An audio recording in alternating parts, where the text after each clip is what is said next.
Cuando te vayas, por favor, diles que quiero compartir un video de Pilar. Quiero compartir un video de Pilar. Cuando me vayas a ver.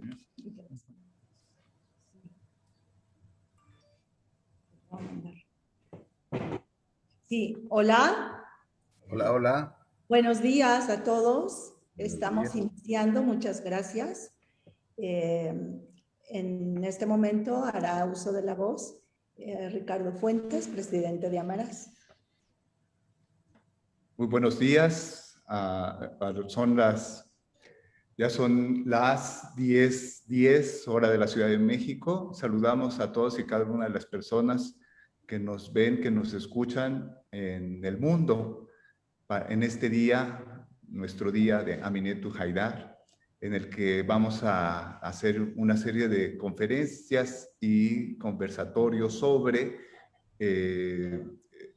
relacionados con Aminetu y relacionados con el pueblo saharaui, que es significativamente importante para nosotros reconocerlo en este día que se ha instituido de esta manera. Vamos a tener esta primera conferencia en donde participará Mohtar Remoini, que es actualmente el encargado de negocios, embajador en la Ciudad de México, en el país, en México, de la República Árabe Saharaui Democrática.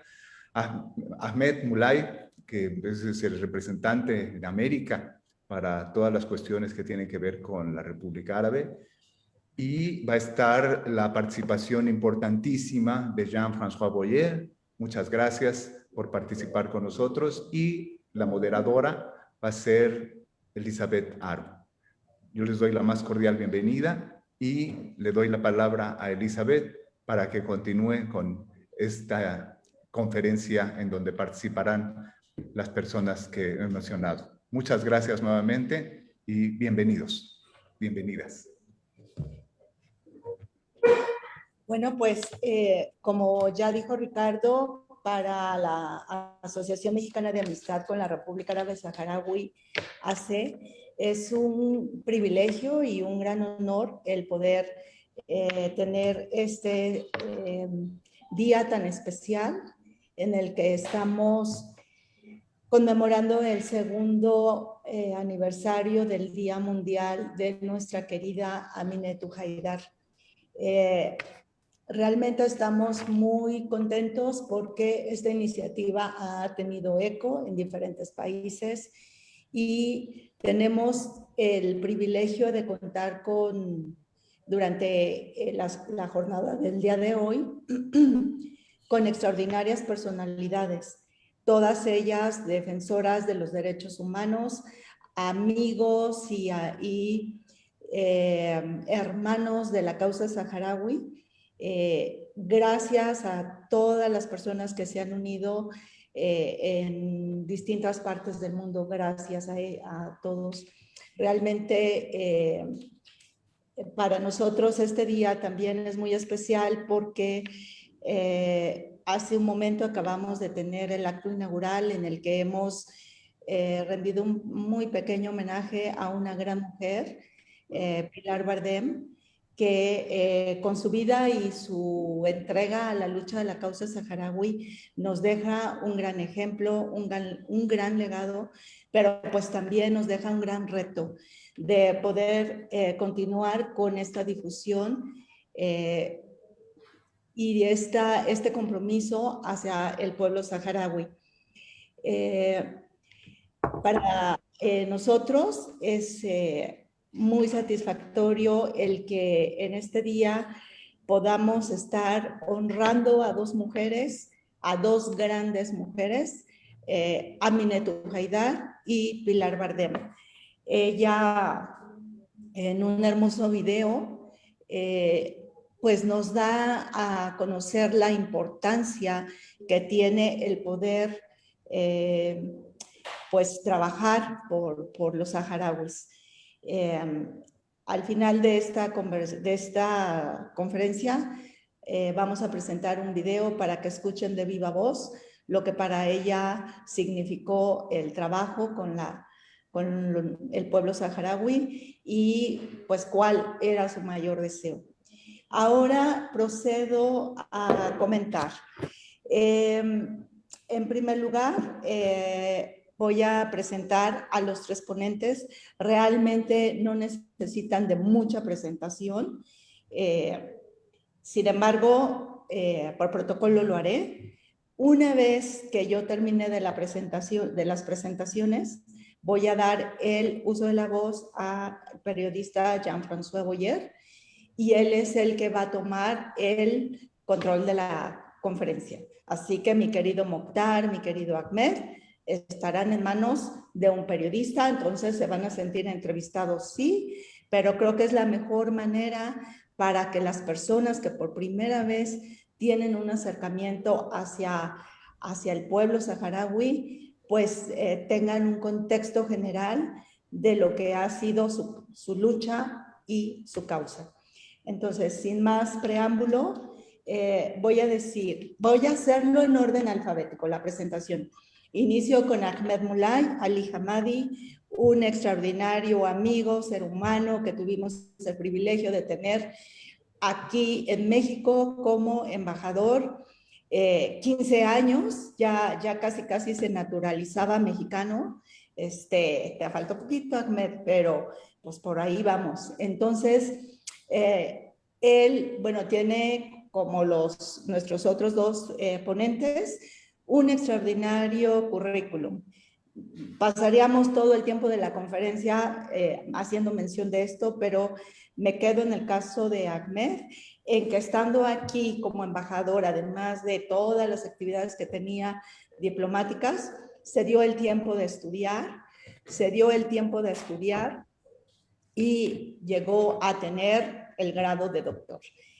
Ahora está como embajador y delegado para América Latina de la República Árabe Saharaui Democrática. Gracias, Ahmed, por tu solidaridad. Sabes que te queremos y para nosotros es un honor que estés el día de hoy con nosotros.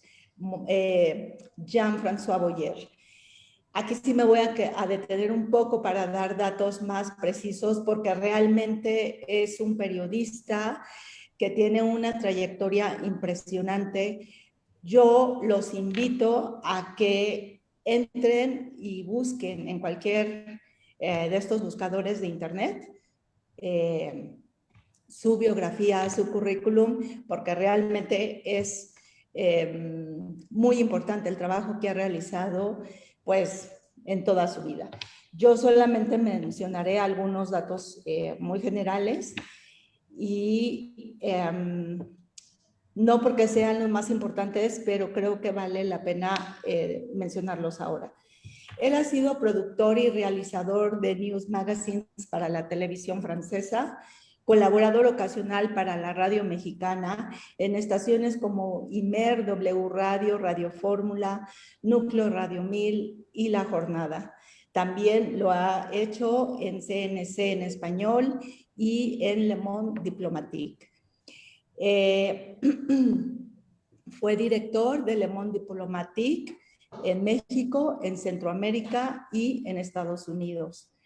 Dentro de su larga trayectoria fue jefe de redacción y asesor del presidente director general de la agencia France Press, encargado de los nuevos proyectos televisivos de la agencia y radicado en París. Fue corresponsal del diario Liberación de París para México y América Latina, esto cuando estaba radicando en México. Quiero decirles que él tiene ya muchísimos años, no recuerdo ya cuántos, pero que ya tiene aquí viviendo en nuestro país y también yo creo que ya un buen candidato para nacionalizarse mexicano. Él fue corresponsal de TF1, primer canal de televisión francés para América Latina, y fue enviado especial del mismo canal durante la Guerra del Golfo en Jordania y en Bagdad. Ha sido reportero, locutor, responsable del desk latinoamericano y senior reporter para asuntos latinoamericanos y del Medio Oriente para la Televisión Nacional Francesa, la Radio Nacional France Inter y TF1. Él ha cubierto principales acontecimientos en distintos países. empezando por el golpe de Estado de 1973 en Chile, el de Irán del Shah en el 74, la revolución de los claveles en Portugal en el 74-75, la muerte del general Franco y la transición a la democracia de España. Este dato creo que es importante porque es una fecha significativa para el pueblo saharaui.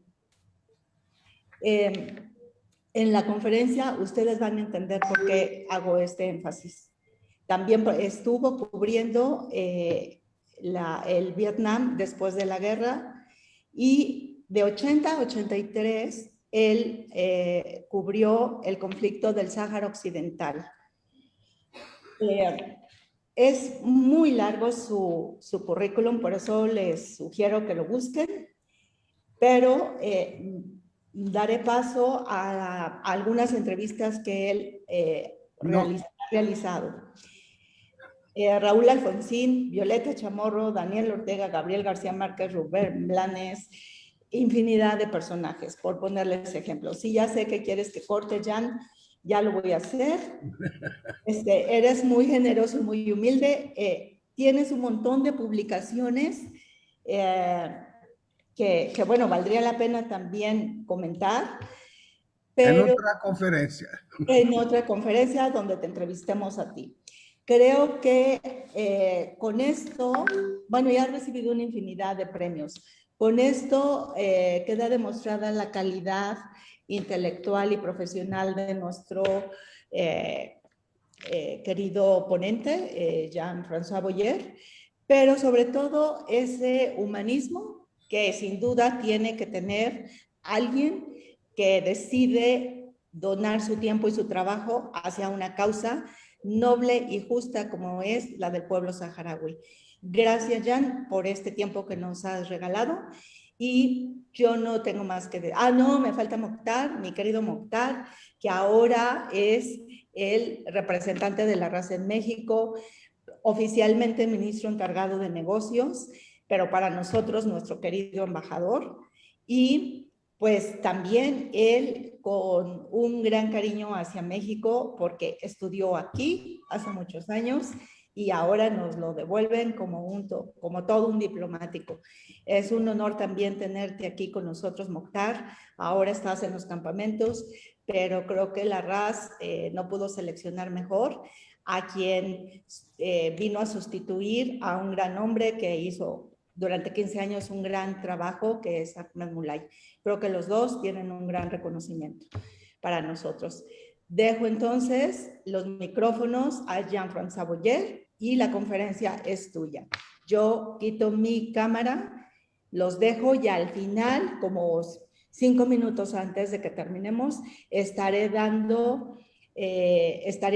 presentando las preguntas que el público nos estará haciendo llegar durante la transmisión, ¿sí? Entonces, invitamos a todo el público para que nos manden sus comentarios, sus preguntas. Hay una cosa última importante. Tenemos elaborada una carta que vamos a mandar a Naciones Unidas el día de hoy. Y todavía hay tiempo para quienes quieran adherir su firma a esta carta, nos lo hagan saber en el chat, en el Messenger, como ustedes quieran, ¿sí? Entonces, estaremos pendientes de esto. Cedo entonces ya los micrófonos y las cámaras a Jean-François Boyer. Buenos días a todos, pues. Mire, yo quisiera empezar para la gente que no está totalmente familiarizada con el conflicto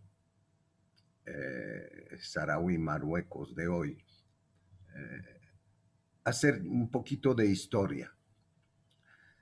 ¿Quién es este pueblo saharaui? ¿De dónde viene? ¿Es un pueblo nuevo? ¿Es un pueblo antiguo? Una revisión de la historia nos hace pensar rápidamente que es un pueblo viejo, enraizado en su territorio desde hace siglos y siglos. ¿Quién lo compone? Originalmente tribus nómadas que viven del comercio y que son de origen bereber, o sea que son de origen del norte de África. pero a partir de lo que se llaman las invasiones hilalianas, no sé cómo se tiene que pronunciar, llegan a juntarse con esas tribus bereberes, tribus que vienen de la península arábica, de Yemen en particular. Eso empieza, digamos, en los siglos, a partir del siglo 7, perdón, 8, 9, 10, hasta el siglo 13, y finalmente esas tribus se juntan para finalmente adoptar un mismo idioma, que es el idioma hasanía de los árabes que venían de la península arábica, y una misma religión, que es el Islam. Aunque hay que reconocer que con la evolución del tiempo, el Frente Polisario, que encabeza la lucha contra Marruecos, se compone también de gente laica, digamos, que no es tan religiosa. Es una organización moderna, el Frente Polisario. Yo creo que la pregunta la más importante es saber si esta lucha es una lucha legítima o no. Y el mismo análisis de la historia nos hace pensar que esta lucha de un pueblo antiguo es una lucha totalmente legítima porque lo han demostrado a lo largo de los siglos. Cualquiera haya sido la potencia, que sea el gran Marruecos de los sultanes almoravides o almohades, que sea de las potencias coloniales como España, Portugal o Francia particularmente, siempre los saharauis han mantenido una posición rebelde. Posición rebelde que se ha manifestado por numerosas insurrecciones, no las voy a citar todas, pero, por ejemplo, después de la anexión del Sahara Occidental por España, oficialmente a partir de 1884, una gran tribu saharaui, los Sulet Delim, empieza ya a principios del siglo XX una lucha de resistencia. Surgen inclusive líderes religiosos, en este caso, porque me refiero a un sheikh que se llamaba Mael Ainin, pero todo eso para decirle que este pueblo tiene como una característica rebelde, no acepta que otros traten de meter la mano en su territorio. Bueno, eso ha evolucionado de manera distinta según las épocas. Solamente habría de recordar que esta resistencia se va a prolongar. Se va a recordar, por ejemplo, la guerrilla que los saharauis mantienen contra las tropas francesas que han colonizado Argelia y Tunisia y que están preocupadas, esas tropas francesas, por la capacidad irredente del pueblo saharaui. Eso es en los años 30. Hay varios grandes operativos que Francia y España lanzan contra las tribus rebeldes. En los años 50 se da un fenómeno un poco particular, años 50 del siglo XX, pues, porque ya Francia se ha apoderado de Marruecos y existe un ejército de liberación de Marruecos. Y curiosamente, una parte de este ejército de liberación de Marruecos son tribus saharaui rebeldes que luchan en su propio territorio y a veces en una parte de Marruecos. Recordar rápidamente que lo que nos interesa hoy es cuál es el estado de esta lucha. Esta lucha continúa, no continúa. Hace muchos años que no se ha hablado mucho del saharaui a nivel internacional. En el 91 del siglo pasado, un cese al fuego permite que el territorio saharaui se divida en una parte, 80% del territorio colonizada por Marruecos, desde la famosa fecha de 1975, la Marcha Verde, cuando enfrentándose a toda la opinión internacional, Marruecos manda al territorio saharaui 350.000 civiles caminando, escoltado por 20 a 30.000 soldados del ejército marroquí.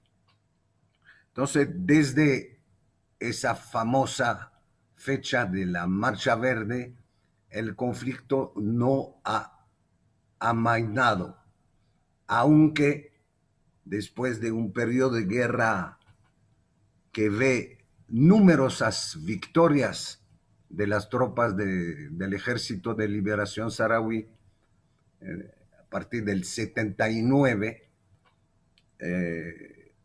va a ocurrir este cese al fuego y durante un largo tiempo hasta hoy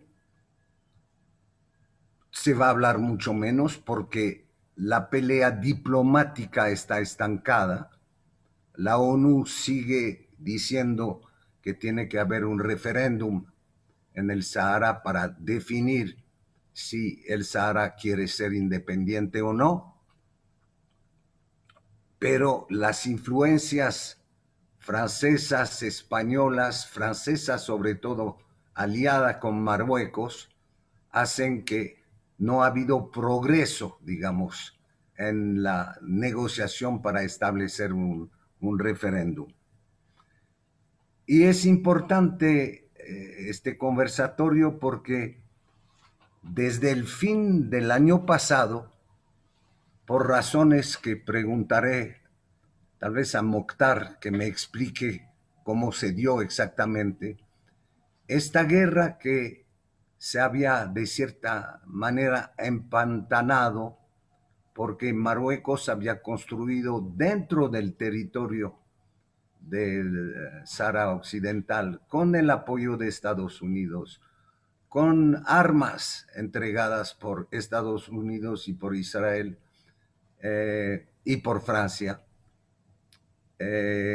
Marruecos ha construido 8 muros de contención sobre una distancia más o menos de 2.700 kilómetros. Entonces, obviamente, eso ha permitido, digamos, que el conflicto no sea tan activo, que la lucha de resistencia no sea tan activa como después de la Marcha Verde y al final de los años 70 y principios de los años 80. Yo tuve la suerte de acompañar a las tropas saharauis, por lo menos en 2 largas ocasiones, en el territorio del Sahara Occidental, antes de que se hayan construido todos los muros. Y la capacidad militar del Ejército de Liberación Saharaui era impresionante. El Ejército de Liberación Saharaui fue capaz de atacar a Marruecos dentro de sus propias fronteras, de destruir columnas enteras de tanques. Me refiero a una batalla muy conocida que se llamó la batalla de Le Bouirat, donde el ejército saharaui recuperó numerosos tanques del ejército marroquí. Entonces, los saharauis han demostrado una gran capacidad militar. Ahorita no están tal vez en condición de volver a relanzar ofensivas como las de los años 80, al principio de los 80. Yo digo tal vez, porque últimamente, efectivamente, el ejército saharaui ha demostrado, a pesar de los muros, que era todavía capaz de resistir y de atacar hasta dentro del propio territorio marroquí. Quisiera que, para no extenderme más, quisiera que Mokhtar, para la gente que no está al tanto, nos explique cuál es exactamente la situación militar en este momento a raíz de un incidente que hubo en el extremo sur del Sahara Occidental, a la frontera con Mauritania, y incidente que se ha traducido por una intervención marroquí en una zona donde no podía intervenir y que ha dado como consecuencia una reacción, yo diría, tal vez inesperada del Frente Polisario, que de repente a lo largo de todo este año de pandemia ha atacado en muchos puntos las fuerzas marroquíes. A ver si, Mokhtar, tú que estás allá y que has podido hablar un poco con tus militares, ¿qué pasó exactamente en el extremo sur del territorio del Sahara Occidental? Muchas gracias, Jean. Un saludo desde luego aquí desde los campamentos saharauis.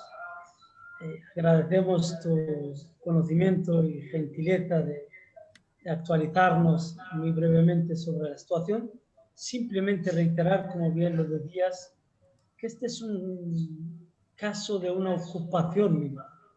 Hay que empezar diciéndole a los amigos oyentes, a los que nos siguen, de que el Sáhara Occidental es un país que era colonia de España y que en 1975 fue ocupado militarmente por Marruecos. La ocupación per se ha generado la guerra. Por lo tanto, los saharauis ni nunca hemos deseado, ni nunca habíamos permitido, como bien decía Jean en la historia, que nos doblegaran.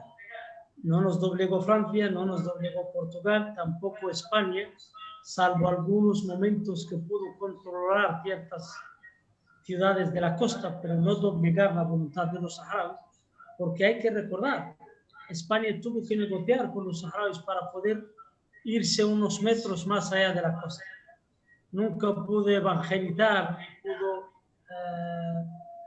ni pudo en alguna medida imponer su cultura a la población saharaui, porque nunca pudo ocupar realmente ni el corazón de los saharauis y tampoco realmente a las ciudades saharauis, aunque sí ocupó el territorio a sangre y fuego, pero esta rebeldía que decía Jean seguía siendo intacta cuando Marruecos entró, incluso redoblada, porque esta vez el enemigo no solo era foráneo, sino el vecino del norte.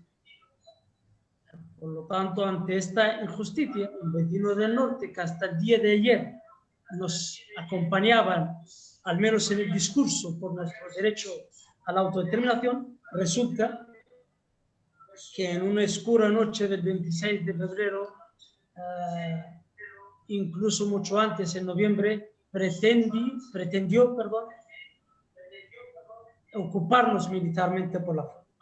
ese acto es el comienzo de una guerra beligerante en el Sahara. Los saharauis no fuimos a Rabat, no fuimos a Marrakech a buscar absolutamente nada, ni tan siquiera sus bellas costas. Vinieron los marroquíes con las marchas verdes y las negras y las rojas a ocupar el Sahara. Como bien lo decía Jean, también con sus soldados, a ocupar el Mahbes y Hawza. Por lo tanto, empezar diciendo que este es un acto ilegal de una ocupación, que a los saharauis nos vimos evocados a hacerle frente y le hicimos frente. Jean y muchos otros son testigos de la valía, de la inteligencia y de la perspicacia de los hombres del desierto del Sahara Occidental. No solo periodistas tan respetados como Jean, agencias de inteligencia como la CIA y como otras reconocieron las sendas batallas ganadas por los saharauis contra un ejército fortificado, blindado por todas las grandes potencias con armamento sofisticado. Sin embargo, sobre el terreno, los saharauis impusieron su voluntad y impusimos la palabra. Y por eso, y porque la impusimos, Marruecos aceptó al final celebrar el referéndum que tantas veces Naciones Unidas venía exigiéndole a España durante muchos años, desde los años 60, con la aprobación de la resolución 1514. Pues ¿en qué consistía el referéndum? Que habíamos aceptado nosotros en Marruecos, auspiciados por la ONU y la Unión Africana, o la Organización de la Unidad Africana, en algo tan simple como preguntarle a la población saharaui sobre qué quiere, un Estado independiente saharaui o ser parte de otro Estado, sea Marruecos, sea España u otro, en este caso Marruecos. Marruecos había aceptado respetar los resultados del plebiscito, nosotros también, y con ello habríamos evitado al mundo y a la región del Magreb tanta sangre que corrió por estas regiones del mundo. ¿Qué pasó?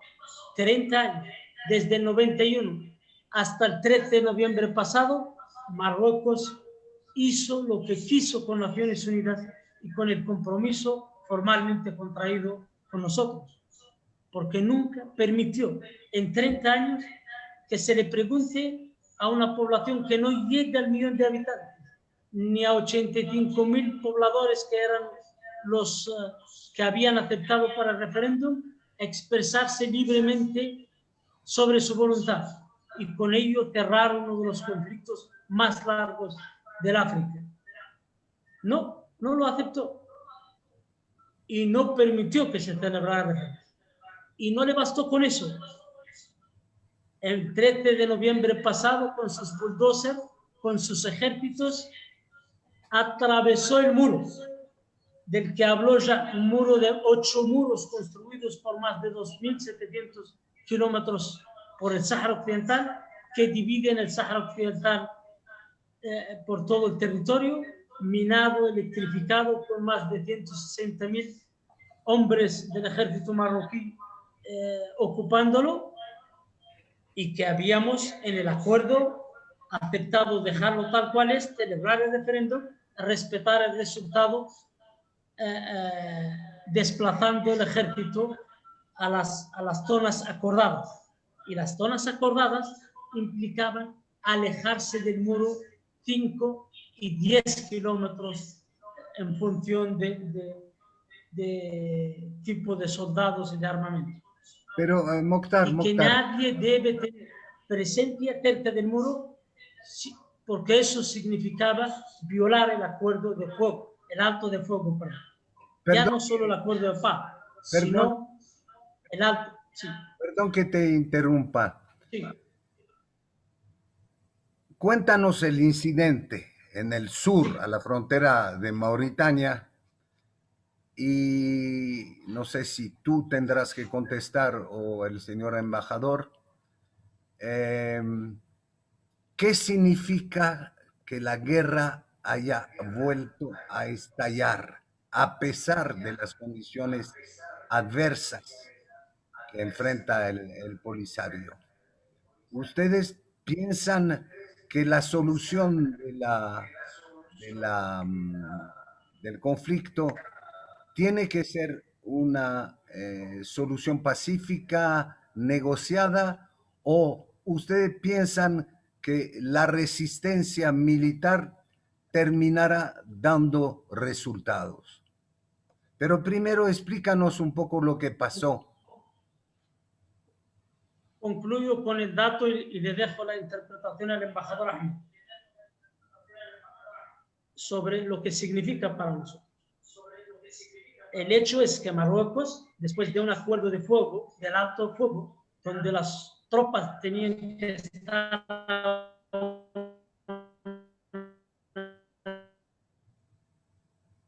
distante del muro, el 13 de noviembre pasado, y quisieron abrir una brecha en el muro. ¿Por qué quisieron abrir una brecha en el muro? Tiene historia y la cuento rápido. En esa zona del Guergueret, Marruecos desde el 2000 quería abrir un pasadizo, entre comillas, comercial, según ellos. Nosotros, el Consejo de Seguridad y la ONU, habíamos reclamado, los tres, de que eso era ilegal. Cuando durante los 17 años de guerra, ahí nunca hubo una carretera ni nada que atravesaba el territorio. Y los acuerdos de paz decían que se deben respetar los acuerdos tal cual firmados. Quiere decir que nadie puede cruzar el mundo. Marruecos intentó en el 2000 y luego en el 2017 abrir una carretera ahí. Nosotros nos opusimos, pero la ONU, aunque se opuso formalmente, se cayó la boca.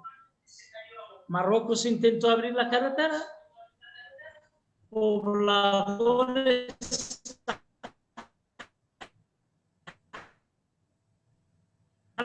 civiles fueron a protestar esa carretera. Hay que recordar que nosotros les hemos ganado en tribunales europeos sendos juicios por la explotación ilegal de recursos naturales del Sahara. Intentaban hacerlo vía África, además de exportar recursos naturales hacia África. Pues pobladores saharauis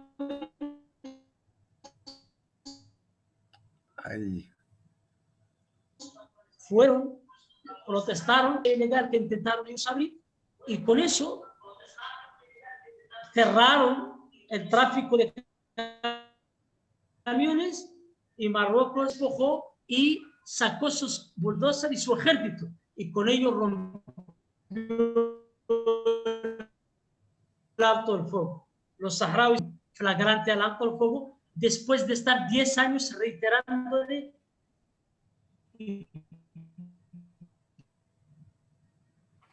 pidiéndole a la ONU que intervenga y clara la frontera. Sin embargo, el ejército marroquí, al ver que no le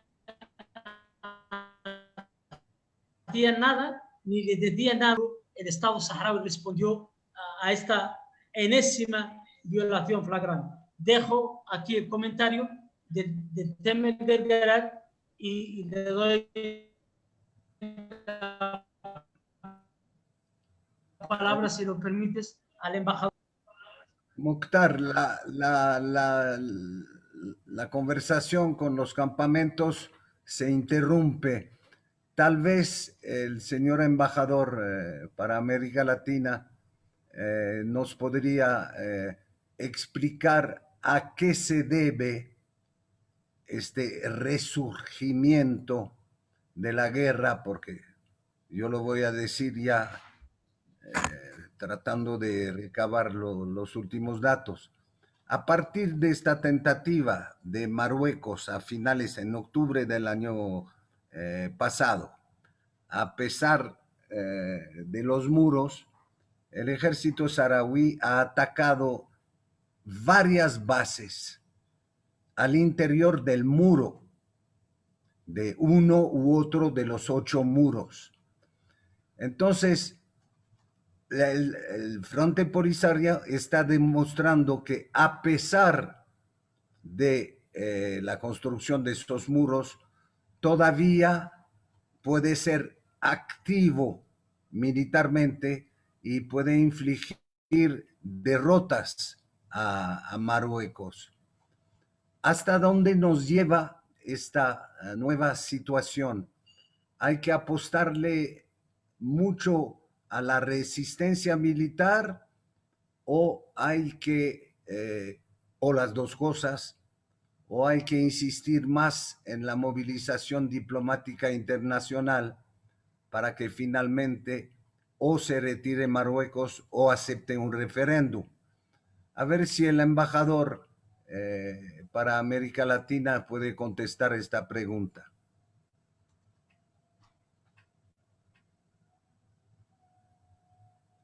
¿Qué pasa?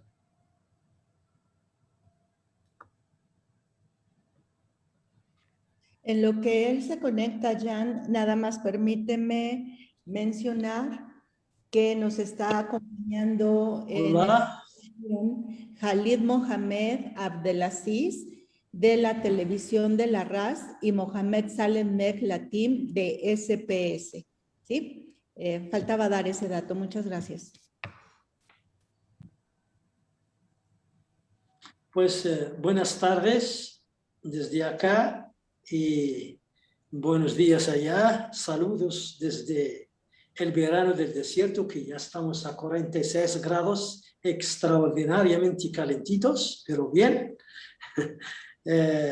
Un saludo especial al señor Boyer por su participación, por estar, y gracias por su tiempo que nos pasa. Bueno, creo que el incidente mecánicamente ya lo explicó el señor Mukhtar, pero habría que entender si que hay otros factores antes del propio tema del Guerguerat, del punto ese que se llama el Guerguerat, que empezaron a aparecer durante el 2019. Y es lo que llevó a que el Frente Polisario, en su último congreso, que es el Congreso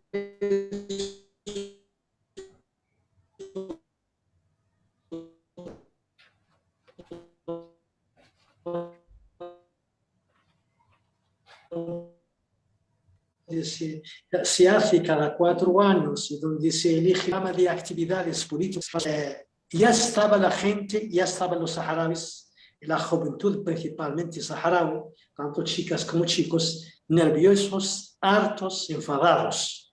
Debido a que nos dimos cuenta que a nivel del Consejo de Seguridad empezó una cierta tergiversación del plan de paz que fue firmado en 1991 entre el Frente Polisario y Marruecos. Y precisamente en esa resolución que salió en el 2019 en el Consejo de Seguridad, se vio que la importancia del concepto de la autodeterminación de los pueblos basada en la Carta de Naciones Unidas, que siempre se veía muy clara, muy fuerte, como un concepto muy bien plasmado en las resoluciones, y en esta resolución se le dio menos importancia. Y todo, claro, es trabajo de Francia. Sabemos de que Francia es la que movilizó esa resolución e incluso empujó hacia atrás a los Estados Unidos en ese sentido, y ya en la siguiente reunión del Consejo de Seguridad prácticamente no se acordó nada, ni salió ninguna resolución, porque no se llegaba a un acuerdo, porque varios de los países miembros del Consejo de Seguridad estaban en contra de esa resolución que se presentó para aprobar. Entonces los saharauis ya se estaban poniendo nerviosos y empezó la exigencia del regreso a las armas. Hubo aquí manifestaciones de jóvenes en las zonas ocupadas, muchos intelectuales saharauis empezaron a escribir sobre para qué sirve el plan de paz, empezaron a escribir qué hacemos, por qué estamos aquí con las manos cruzadas, y entonces ya hay ya un enfado, digamos, popular contra la ONU, contra el MINURSO, contra el Consejo de Seguridad y la gente. Pero de todos modos, el gobierno saharaui intentaba aplacarlos, intentaba buscar la manera e incluso mandaba cartas, mandaba advertencias a la ONU, a la comunidad internacional, que o hagan algo o que esto va a ser diferente. Hasta que surgió ese error cometido por el ejército marroquí, pero bajo el silencio de la ONU. Todos los acontecimientos que ocurrieron en ese punto del Gargarat, ahí estaba el menor subiéndolos. No vimos informes, no vimos declaraciones del Consejo de Seguridad, no vimos declaraciones del secretario general, y entonces vimos una cierta, digamos, cerrar de ojos, cerrar orejas por parte de la comunidad internacional, lo que obligó a los saharauis a tomar decisión. Y no tenían otra decisión.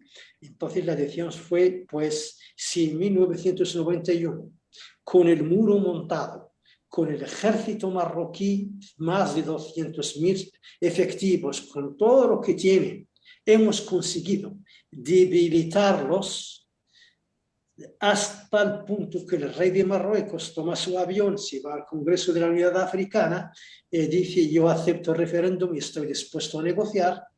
Pues hoy, en el 2019, el ejército marroquí está bastante destruido, el muro está bastante mal porque no le hace mantenimiento, y también la situación interior marroquí está bastante conocida económicamente y políticamente, la situación que vive. Entonces nos dimos cuenta que no podemos aceptar que Marruecos, y con la mano detrás de Francia, intenten obligarnos a lo que no se puede admitir. ¿Qué es lo que no se puede admitir? Pues eso exactamente.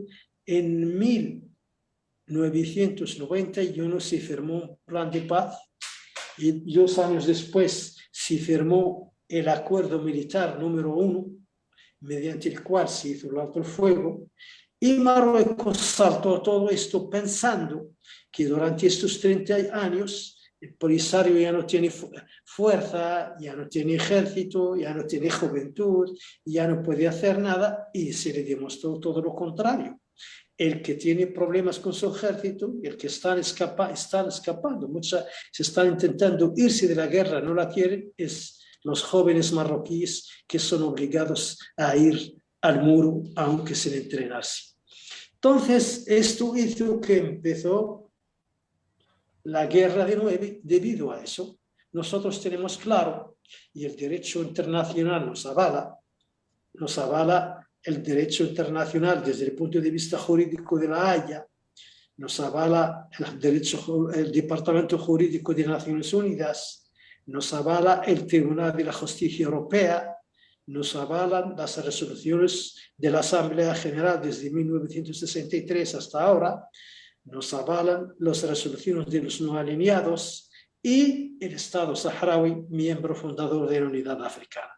Son un cúmulo que legitiman nuestro derecho a todos los métodos que nosotros veamos necesarios para obligar a Marruecos a una de dos: o aceptar el referéndum, porque el referéndum va a llevar a la independencia.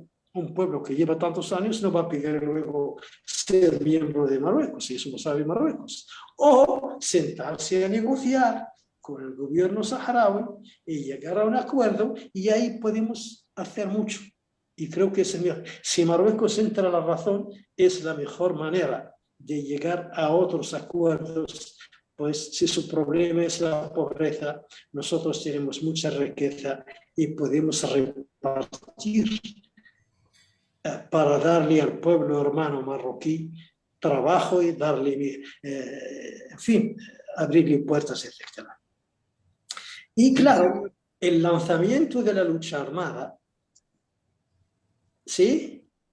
No, está bien, perdón. Y el lanzamiento el lanzamiento de las armas no quiere decir que se deje a un lado la parte negociadora, la parte de la negociación.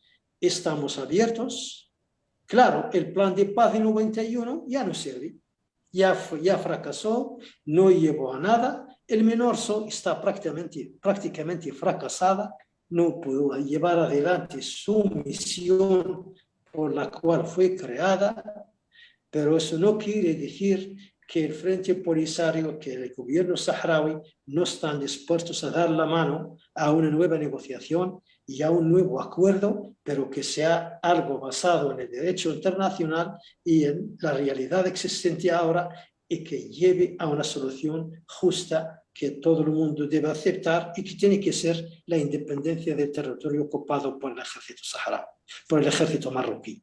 Debido a eso, estamos abiertos a las negociaciones. La ONU está intentando encontrar algún enviado especial, pero Marruecos no acepta hasta ahora a ninguno de los 12 o 13 personalidades que presentó el secretario general, que nosotros hemos aceptado, pero Marruecos rechazó. Porque ¿qué es lo que busca Marruecos? Busca un enviado especial que ponga sobre la mesa lo que quiere Marruecos, cosa inaceptable para nosotros y que no vamos a aceptar para nada.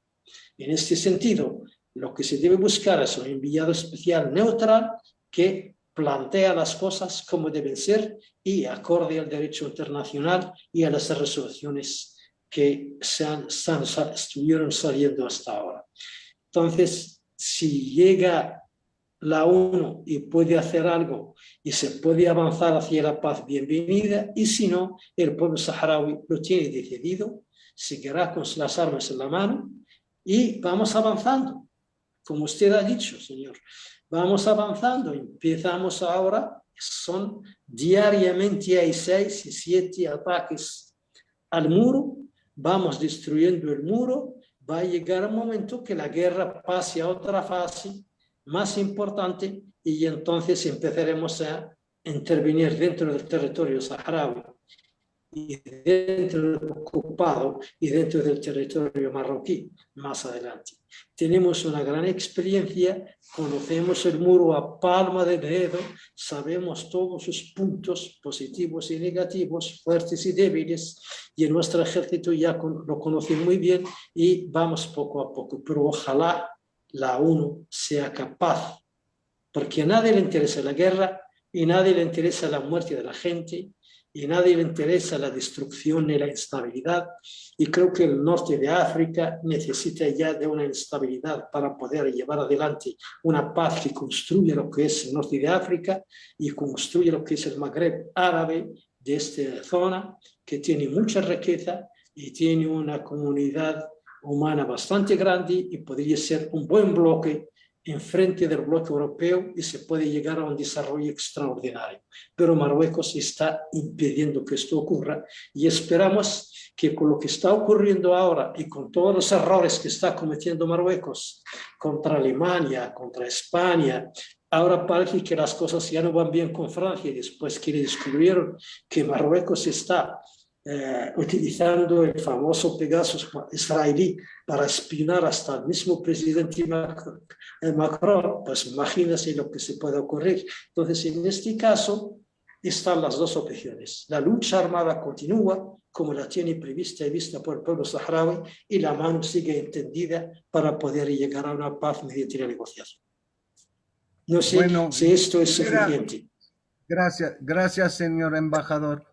Quisiera preguntar a uno de los periodistas que están comunicados con nosotros si nos puede hacer un balance de lo que fue, no sé cómo llamarla, la contraofensiva del Frente Polisario contra los muros y contra Marruecos después de la incursión marroquí en la frontera con Mauritania. ¿Hay uno de los periodistas que nos escucha? Parece que hay un problema. Bueno, Elizabeth, ¿tú no sabes si hay comunicación con los periodistas? No creo, porque la liga solamente fue para los ponentes, para ustedes 3. Bueno, Voy a Perdón, tratar rápidamente por lo que sé. Una cosa que me llamó... Está disponible por si acaso. a ver, ya tienes ahí un periodista. Sí, ¿nos puedes explicar? No sé con quién estoy hablando. Jalil. Hola, buenas tardes. ¿Me Bueno, escucha? sí. ¿Qué tal? Un placer saludaros. ¿Nos puedes explicar lo importante del punto de vista militar de lo que ha pasado en los últimos meses después del incidente de Gergerat? Porque tengo entendido que el frente ha podido atacar bastante adentro del territorio marroquí. Entonces, ¿nos podría hacer un balance de la correlación de fuerza militar? Hola, buenas tardes. Ante todo, agradecer a la asociación Amarras y a la Embajada Saharaui en México ese acto. Y, por supuesto, agradecerle también a usted su participación con tan larga trayectoria y compartir con nosotros sus experiencias. Desde el punto de vista, evidentemente, para analizar un poco la correlación de fuerza a nivel material, bélico entre las partes, pues evidentemente Marruecos está mucho más armado que nosotros, pero nosotros creo que desde el punto de vista de experiencia militar y la voluntad que tiene el ejército saharaui, al final nosotros manejamos un poco los tiempos de la guerra. Evidentemente esta guerra cuando surge en unas circunstancias que probablemente desde mi punto de vista, siguiendo la situación, nosotros no estábamos preparados como tal para una confrontación militar directa, pero sí que evidentemente fue una respuesta obligada, porque como comentaba el embajador para Latinoamérica, pues venía un cúmulo de acontecimientos y hechos que hacían que tanto las nuevas generaciones que no habían participado en la guerra, pero también las viejas generaciones que iniciaron la lucha, llegaban a ver que estábamos en un callejón sin salida y en el que el proceso de paz realmente ya no era viable. Se había convertido en una especie de trampa para la población saharaui y a través del cual pues, Marruecos iba un poco consolidando esa política de hechos consumados para lograr que la parte débil, como ellos la consideran, se rindiese. Lo que sorprendió muchísimo a Marruecos, que es como comentaba también nuestro compañero Mokhtar y Ahmed, es la respuesta inmediata, unánime, que dio el pueblo saharaui, respaldando esa iniciativa desde el alto mando, tanto militar como político del gobierno saharaui, como del Frente Polisario, a cerrar filas detrás del Ejército de Liberación. A partir de ahí se han ido sucediendo una serie de ataques que se están denominando últimamente como una especie de hostigamientos, de ataques relámpagos, diríamos, o a larga distancia contra posiciones militares marroquíes. Y eso hay que entender un poco las dinámicas militares que la que se implicó Marruecos con la construcción del muro, que al final, aunque nos restaba a nosotros una cierta capacidad de movilidad dentro del terreno, y usted como periodista habrá comprobado los años 80 la capacidad que tenía el Frente Polisario para moverse dentro del territorio del Sáhara Occidental, sí que es verdad que también ellos los atrincheró en unas posiciones fijas y eso los ponía a merced de los ataques del ejército saharaui. A lo largo de esta fase de guerra ha habido dos acontecimientos relevantes. Todos son relevantes porque al final no dejan de ser ataques del Ejército de Liberación Saharaui, pero ha habido dos hechos muy importantes que han tenido un impacto mediático a nivel internacional y en los que se reflejan. Primero fue el ataque del ejército a la posición propiamente dicha de Gergerat, que fue el detonante, que unidades especiales saharauis se introdujeron en territorio ocupado y llegaron a atacar el paso fronterizo. Evidentemente esa era una especie de un llamado de atención. Ahí el ejército saharaui no pretendía que hubiese ningún tipo de víctimas civiles en ningún ataque, pero se enviaba un mensaje de que el ejército de liberación saharaui estaba dispuesto a hacer que la guerra cubriese todo el territorio del Sáhara Occidental. Y el segundo hecho relevante fueron las dos incursiones importantes que se llevaron a cabo dentro del territorio marroquí. En uno de los ataques se llegó a atacar un puesto militar marroquí en el que se llegó a abatir a 3 militares del ejército de ocupación marroquí y se les requisó el armamento, que ahora mismo está en manos del Ejército de Liberación Saharaui, como muestra también de que el alcance de la guerra no solamente se iba a limitar a esos ataques de hostigamiento que se están haciendo hasta ahora. Para mí demostraba un hecho muy relevante, que probablemente Marruecos ha invertido muchísimo tiempo, muchísimos recursos en el intento de tergiversar todo lo que es el contenido de un proceso de paz caminado a la realización del referéndum de autodeterminación, pero también ha sido incapaz de invertir recursos en renovar una infraestructura militar que resulta muy costosa para un país como es Marruecos, que realmente lo conocemos todos y no deja de ser un país de servicio y que es también un país del tercer mundo. Evidentemente una industria militar no la tiene, a pesar de que parte del ideario muchísimos periodistas, por ejemplo, compañeros de profesión, que se imaginan que Marruecos tiene capacidad militar potente en el norte de África. Ahora mismo nosotros estamos esperando esa escalada que ya es evidentemente innegable, en la que se meterá el Ejército de Liberación Saharaui, que sería ya no solamente los ataques de hostigamiento de posiciones retrasadas del Ejército de Liberación Saharaui, sino sería el hecho de ocupar directamente bases militares marroquíes.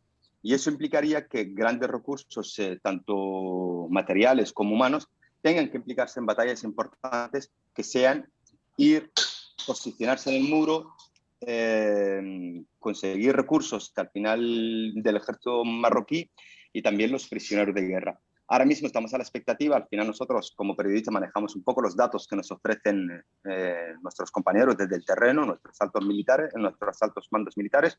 Seguimos pendientes de los partes de guerra que se emiten, en el que las distintas regiones realizan ataques de forma diaria, desde la quinta región, que está más al norte, frontera argelino-saharaui-marroquí, hasta la primera región que está más al sur, la frontera saharaui-mauritana. Creo que va a llegar el momento en el que exista ya una confrontación de cuerpo a cuerpo, evitando siempre o no caer un poco en la fantasía de que dentro del concepto de correlación de fuerza nosotros tenemos las mismas capacidades que ellos. Yo creo que eso hay que tenerlo muy claro y simplemente seguir dándole golpes puntuales y implicarlos en una guerra de desgaste. Muy bien, gracias, Jalil. Hay un tema que todavía no hemos tocado, que es el tema de las riquezas del Sahara Occidental.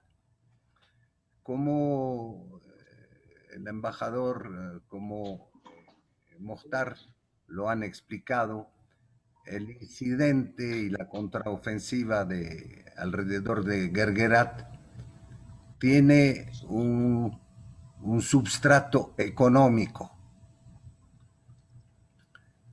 porque Marruecos quiere poder explotar las riquezas del Sahara Occidental. Recuerdo una zona de pesca muy, muy rica del norte al sur del Sahara, muchas minas de fosfato y perspectivas de producción energética importante. Imagínese lo que se podría producir como electricidad para tal vez el conjunto del Magreb si una parte del Sahara Occidental estuviera equipada de placas solares produciendo electricidad. Entonces yo quisiera preguntar a quien se apunte, tal vez tú, Jalil, tal vez tu compañero, o uno de los dos diplomáticos de la RASD, que nos explique lo que está haciendo en este momento Marruecos, con el apoyo de Francia en gran parte, para empezar a desarrollar las riquezas del Sahara Occidental. ¿Cuáles son las empresas que ustedes conozcan que ya han empezado a trabajar en la zona controlada por Marruecos? ¿Qué tipo de infraestructura para permitir a empresas transnacionales de explotar las riquezas del Sahara Occidental? Yo no sé quién se apunta para contestar esta pregunta.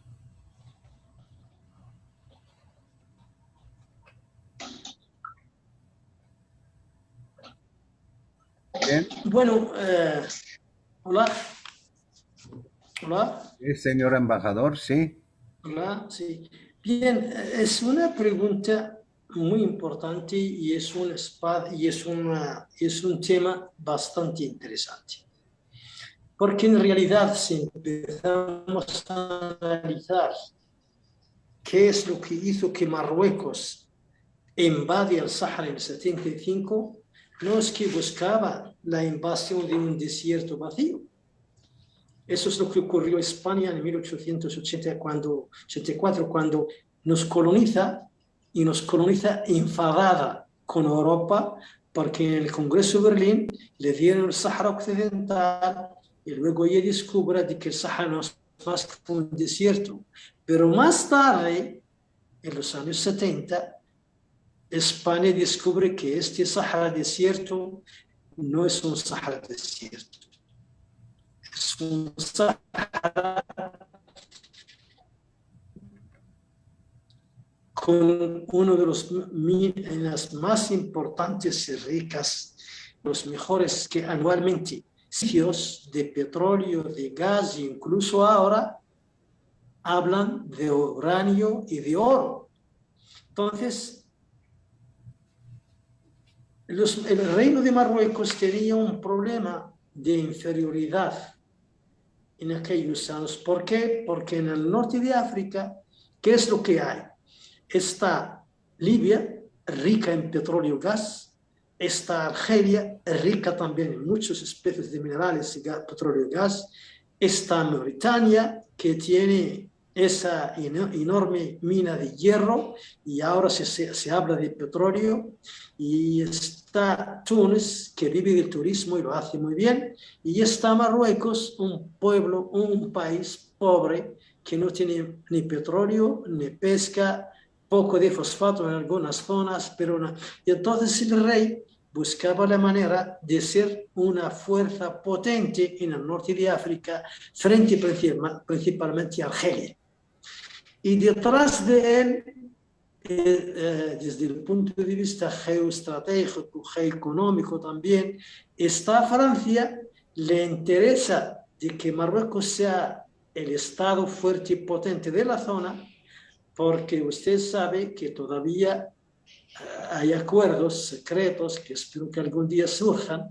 Dicen que todavía faltan 20 años o no sé cuánto para que los podamos conocer, en los que cuando Francia le dio su independencia, los dio bajo algunas condiciones determinadas, que aquí no hay tiempo para hablar de ellas. Entonces Marruecos sigue siendo la policía fundamental de Francia en los países que son francófonos. Sí, lo hemos visto. La Costa de Marfil, manifestaciones del pueblo de Costa de Marfil contra la dictadura, pues Francia no podía mandar su ejército, pero le dio orden al rey y el ejército marroquí fue a ponerse al lado del dictador contra el pueblo de Costa de Marfil, por órdenes de Francia. Entonces, a Francia le interesaba que Marruecos sea un país con potencia. Por eso ella le apoyó y le sigue apoyando para que tenga el Sáhara parte de su territorio. Además, desde el punto de vista territorial, si Marruecos, claro que eso ya no va a ser, pero si Marruecos hubiera podido ocupar en el 75 el Sáhara Occidental, es decir, su territorio, eso le da más potencia y eso le da, puede regresar a movilizar su teoría del Gran Magreb, porque usted sabe que para Marruecos la mitad de Argelia es marroquí, el Sáhara Occidental es marroquí, Mauritania es de Marruecos y la mitad de Mali. Marruecos así ve la zona. Pero claro, son ideas del siglo medieval que hoy prácticamente no existen y no pueden existir. Entonces, desde este punto de vista, la riqueza fue la fundamental, ¿cómo se dice? Es lo más importante en esta invasión militar marroquí, es quedar con el Sáhara, acabar con el pueblo saharaui. Ahí tenemos a fosas que se están descubriendo de niños, mujeres y hombres que los fueron matando y enterrando vivos, la desaparición de muchos en las cárceles marroquíes hasta el día de hoy, y entonces iba a llegar a que sea ese país que Francia quiere, un país francófono. Claro, el surgimiento para Francia de la República Árabe Saharaui Democrática, primero, un país rico, pero otro punto más, un país hispano-árabe en la zona, que va a tener muchas relaciones con América Latina, con España, y entonces eso abre otra puerta contra Francia en la zona.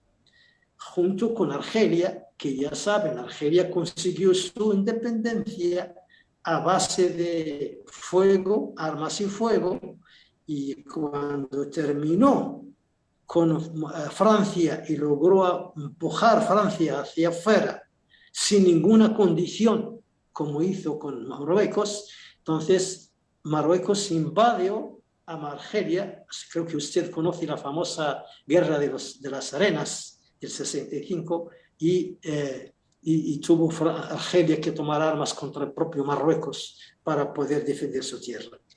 Entonces, esa es la situación de las riquezas. ¿Qué es lo que hizo Marruecos desde hace unos 30 años atrás, 40 años atrás? Empezó a buscar a empresas para poder darle territorio saharaui para que busquen petróleo, para que pescan en el banco pesquero, para que compran petróleo. Y como dicen en el desierto un proverbio, el ladrón con que vende siempre sale ganando.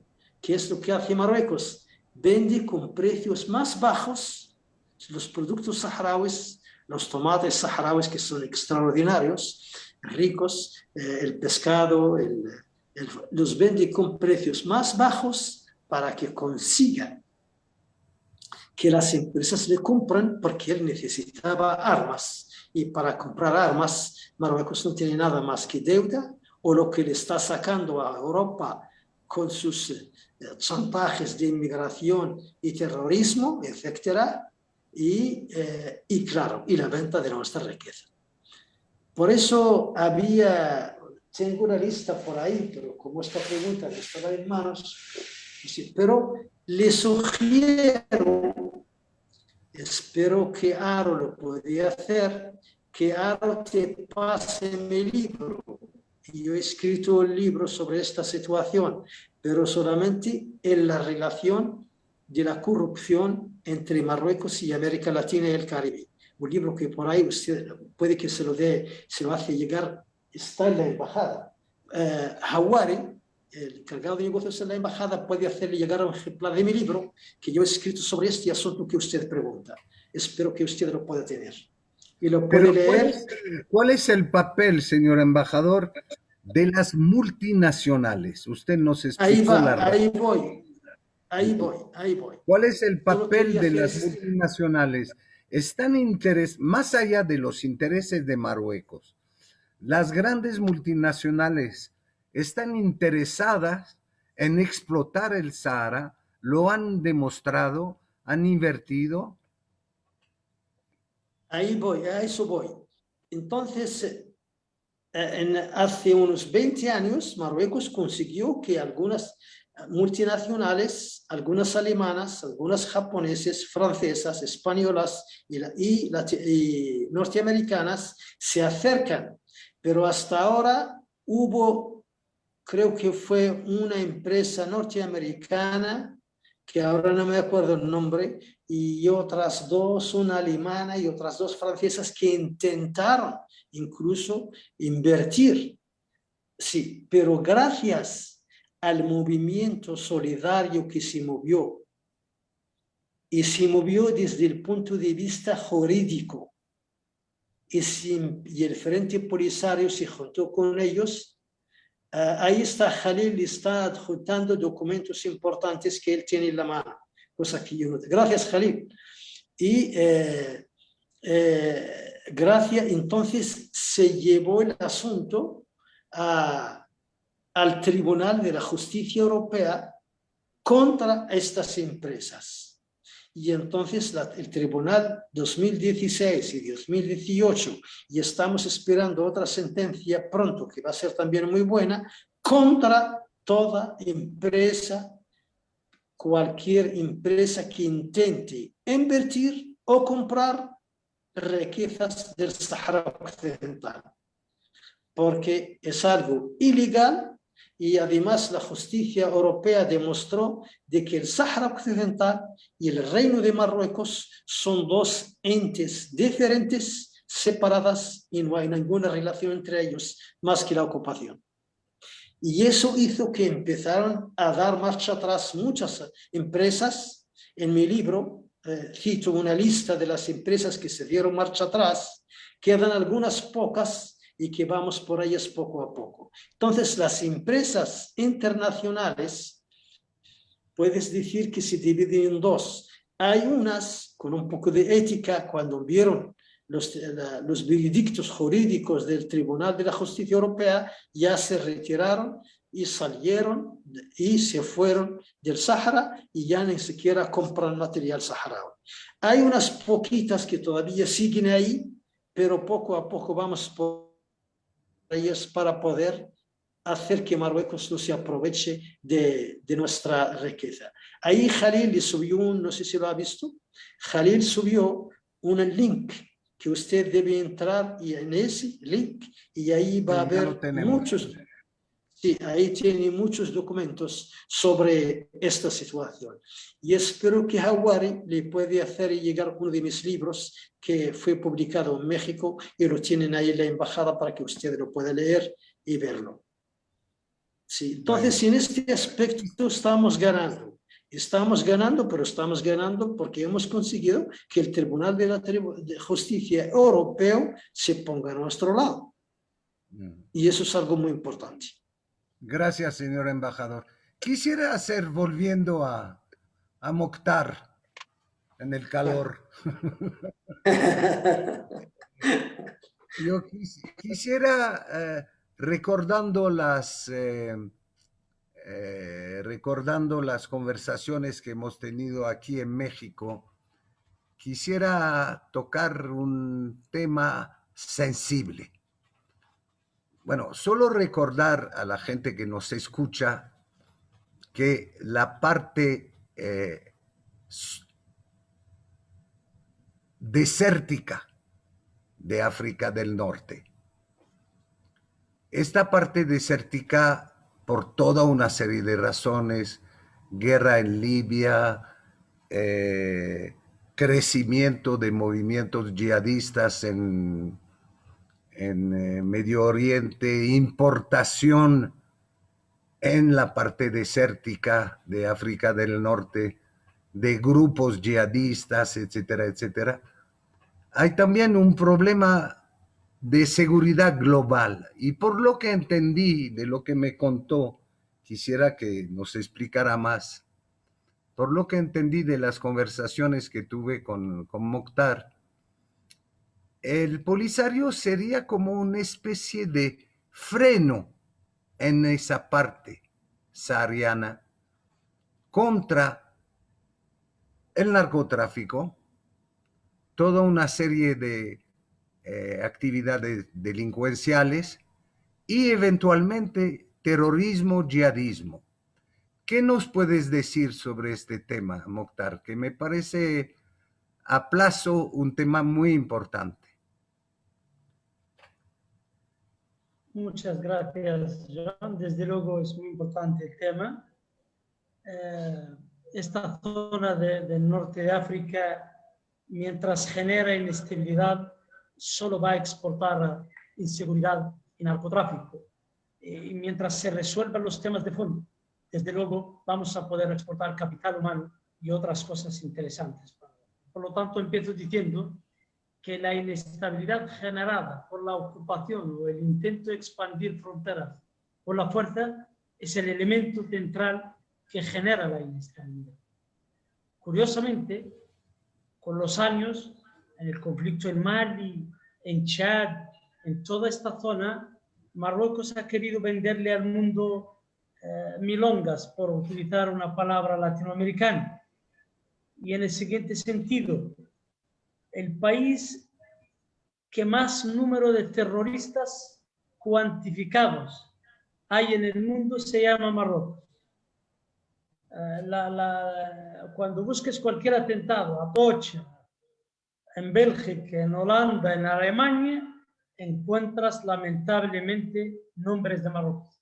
Pues ese país, que es el mayor exportador de agentes y de terroristas, pretende valerse ante el mundo como la contención ante el terrorismo. Quizás porque lo conoce bien, y quizás porque lo fabrica, o quizás porque también chantajea a la Unión Europea diciendo: nosotros conocemos a este mundo, ayúdenos o los vamos a inundar de terroristas. Ese discurso, que es político, en el fondo es grave. Sin embargo, cuando analizas las listas de terroristas en el mundo, nunca vas a encontrar el nombre de un saharaui, ni vas a encontrar el nombre de nadie que tenga que ver con el Estado saharaui. Por una sencilla razón. Cuando empezó la guerra, Marruecos decía que éramos unos comunistas y que había que quitarnos la razón por el simple hecho de que ellos creen que somos comunistas. Cuando terminó el comunismo y nosotros no desaparecimos, dijeron que éramos yihadistas, porque era el discurso de boga de tiempo. Era la Al-Qaeda, era el discurso del terrorismo internacional. El país de mayor exportación de terroristas per cápita del mundo, calificándonos a nosotros de terroristas. Incluso intentaron que el Departamento de Estado americano dijera algo sobre el Polisario o asociara al Polisario. Ningún Departamento de Estado en el mundo reconoce, ni ha cuantificado, ni ha citado, ni tan siquiera en su enésima lista aparece el nombre tan siquiera de un saharaui. Todo lo contrario, aparecieron informes de la CIA diciendo: la lucha del Polisario, fíjese, la lucha del Polisario contra el tráfico ilegal de las drogas procedentes de Marruecos es un ejemplo interesante de lucha, contrario a lo que Marruecos pretendía, que era ponernos en una lista de traficantes, de ilegales. Desde luego, ese juego es político y el mundo lo sabe. Por eso el mundo no se presta a acompañar a Marruecos en los adjetivos que pone al Polisario. Cuando cayó Gaddafi, que era alguien que nos ayudó al inicio y terminó ayudando a Marruecos, cuando cayó Gaddafi en desgracia, entonces, claro, Marruecos vendió la idea que éramos los gadafistas número 1 del mundo y que fuimos a luchar con las tropas de Gaddafi. Después se demostró, como todas las anteriores, que los saharauis no tenemos nada que ver con Libia, ni con Chad, ni con Mali. No ya por simpatía, por un tema también de posición política. Pero hay más, hay más. No se ha podido infiltrar ni Al-Qaeda ni todos los grupúsculos, que algunos, insisto en este tema, algunos surgen de los tráficos sucios de la seguridad marroquí, estos comprobados, como el Mujad y otros, que tienen relaciones con altos cargos de la seguridad marroquí y que asaltaron y secuestraron a cooperantes saharauis en los campamentos pidiendo dinero para que la ayuda internacional no llegue a los campamentos. Cuando un yihadista viene a decirle a un saharaui que debe morir por una fe ciega, lo primero que le pregunta al saharaui es: ¿quién me está matando a mí? ¿Quién me quitó mi casa? No procede la yihad como concepto de guerra santa para defender a la víctima, para apoyar a los saharauis. No, no les conviene este discurso. Pero hoy tenemos una población culta que no solo entiende bien los conceptos políticos de fondo, sino que entiende que a veces también esa guerra terrorista es más política que otra cosa. No le quito mérito y no le quito envergadura al fenómeno yihadista, pero no procede en el caso del Sahara Occidental. Un pueblo reprimido, desplazado de sus casas, no puede pensar en liberar una guerra santa para liberar el mundo. Primero necesitamos sombra, agua potable y que los marroquíes nos dejen vivir tranquilos en nuestro país para luego pensar en la cosa. Cualquier otra cosa asociada a la yihad o a la guerra no santa o al terrorismo o a las drogas, solo le interesa a los mayores productores de hashish del norte de África y del mundo, que son Marruecos, y son ellos los que desde luego las financian y les interesa. Los saharauis no. Gracias, Mokhtar. Elizabeth, tú tendrías que hacer una pregunta o te han mandado una pregunta que quisieras formular. No, hasta este momento no hemos recibido preguntas. Creo que todo ha sido como bastante claro, ¿no? Y enriquecedor. Se han tocado puntos que normalmente no se llegan a tocar porque siempre falta tiempo. Pero gracias a tu excelente conducción, creo que hemos abordado una gama de temas que sin duda llaman no solo la atención, sino que nos invitan a la investigación, la reflexión y el estudio, ¿no? Porque para defender al pueblo saharaui se requiere estar bien informado y de fuentes fidedignas, como lo son ustedes, que ahora nos han pues ilustrado bastante. Qué bueno que me das el uso de la voz, yo no quería interrumpir. Estamos a 4 o 5 minutos de terminar, entonces sí me gustaría como ir cerrando pues ya nuestra conferencia, reiterando pues el agradecimiento a ustedes por toda esta ilustración. Entonces creo que si les parece bien,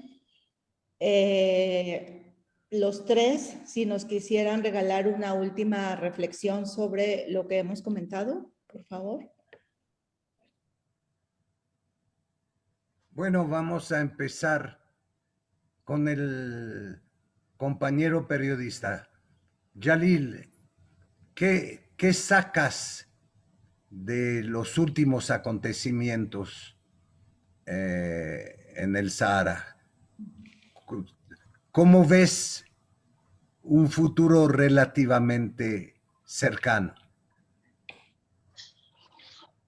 Es difícil hacer un pronóstico en esta situación, pero bueno, yo creo que como una generación que no ha vivido, que no recuerda los duros años de guerra, pero también hijo de combatientes y teniendo como referente grandes combatientes de la causa saharaui, lo que me siento satisfecho para el nivel de implicación que tiene mi generación y las nuevas generaciones del pueblo saharaui bajo el liderazgo del Frente Polisario. Creo que eso es una garantía de que esta lucha ya no tiene vuelta atrás y que el único proyecto viable que aceptará el pueblo saharaui, como usted decía en su presentación al principio, como un pueblo rebelde y digno, es la que le permita vivir en un estado libre, independiente y soberano, al igual que todos los pueblos de la región. Es una lucha difícil, es una lucha larga, la asumimos, lo entendemos, pero también estamos dispuestos a asumir todas ese precio caro que muchas veces se paga con la propia vida para seguir defendiendo nuestro derecho y nuestra dignidad. Señor embajador para América Latina, ¿cuáles serían sus palabras de conclusión?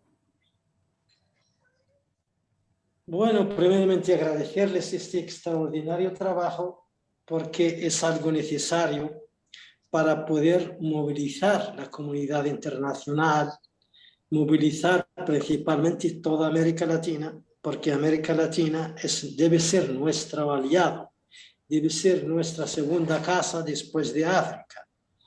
África ya arropó la causa saharaui, admitió y aceptó la República Saharaui.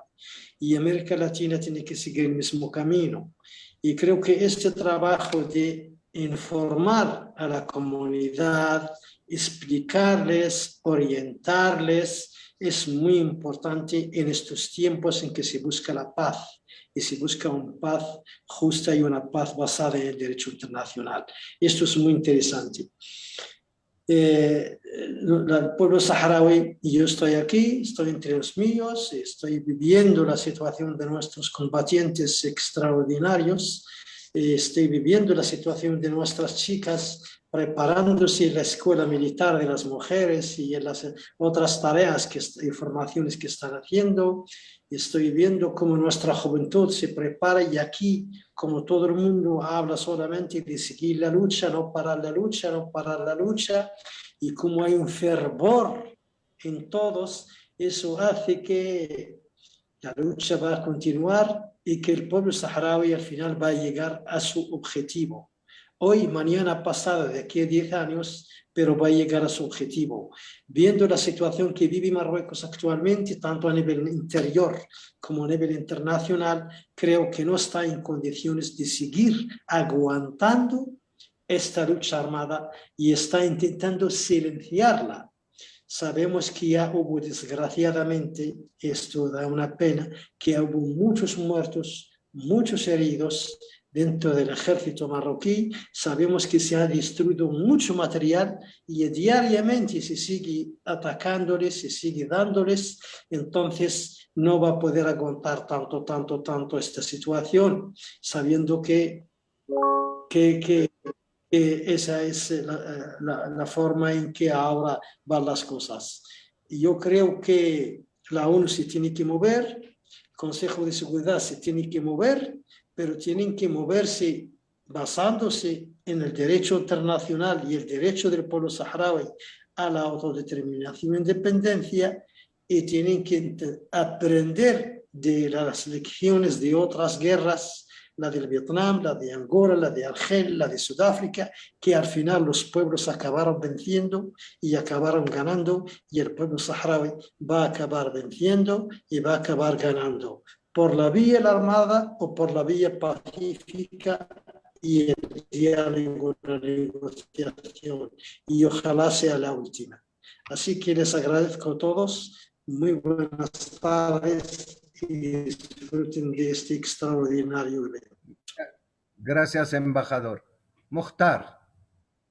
Sí, nada, muy buenas tardes. Simplemente agradecerles a ti, Jan, por tu tiempo, por tu talento y sobre todo por esa magnífica memoria sobre todos los hechos que nos has compartido y que seguramente muy pronto compartiremos con muchos mexicanos. Agradecerle a Amaraz por su gentileza, por su entrega, Ricardo, Elizabeth y todo el colectivo de Amaraz, que una y otra vez nos enseñan ese enorme corazón mexicano y esa pasión por los temas que hace la diferencia. De verdad, muchas gracias y muy buenas tardes. Por último, Jan, muy brevemente, si quieres compartirnos algo más. Estamos a punto de cerrar para dar inicio al conversatorio de arte. Esto será extraordinario. También tenemos a artistas plásticos que han viajado a los campamentos de refugiados en Tinduf, al Festival de Arte Artifariti. Entonces será un lujo también poderlos escuchar. Entonces, y muy brevemente, nos puedes dar tu reflexión. Y nada más para cerrar, también queremos mencionar que la Asociación Panameña de Apoyo a la República Árabe Saharaui nos ha estado acompañando desde el principio. Nos mandan saludos y pues bienvenidos sean compañeros desde Panamá. Estaremos trabajando con ustedes en todo este día. Muchísimas gracias. Jan, por favor. Mira, en mi vida de periodista he acompañado como reportero muchas luchas de liberación nacional. No las voy a enumerar. Quisiera sencillamente decir que no hay buena negociación que no nazca de una correlación de fuerza en el terreno militar. Es decir, que efectivamente lo peor que hubiera podido hacer el Polisario es aceptar esta situación de olvido de la guerra, de no actividad militar. Yo creo que efectivamente eso es una evidencia. Un país, me refiero a Marruecos, no puede mantener por mucho tiempo una guerra contra un movimiento de liberación que está dispuesto a defenderse con las armas. Y me parece, pues, como una conclusión, que esta contraofensiva militar del Frente Polisario después del incidente de Guerguerat es un poco triste diciéndolo, de un conflicto, de una guerra, de muertos, de sangre, pero es una buena noticia para la resolución del conflicto, porque sin correlación de fuerza militar, efectivamente no se ha visto en ningún lugar que un movimiento de liberación nacional haya logrado su objetivo. Pues muchísimas gracias, creo que haces una importantísima reflexión. Esto nos da oportunidad para que el próximo año, pues igual, podamos armar una cosa similar y podamos seguir en el avance de los acontecimientos. Y esperemos que de aquí a un año ese referéndum ya se haya realizado y el Sáhara esté libre finalmente. Sáhara libre ya. Muchísimas gracias a todos, un abrazo y terminamos. Hasta luego. Gracias a todos.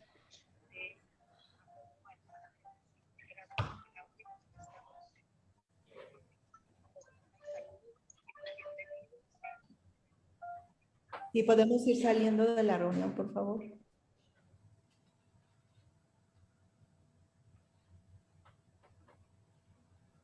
Ya te puedes, ya se terminó la conferencia. A ver si me haces un poco.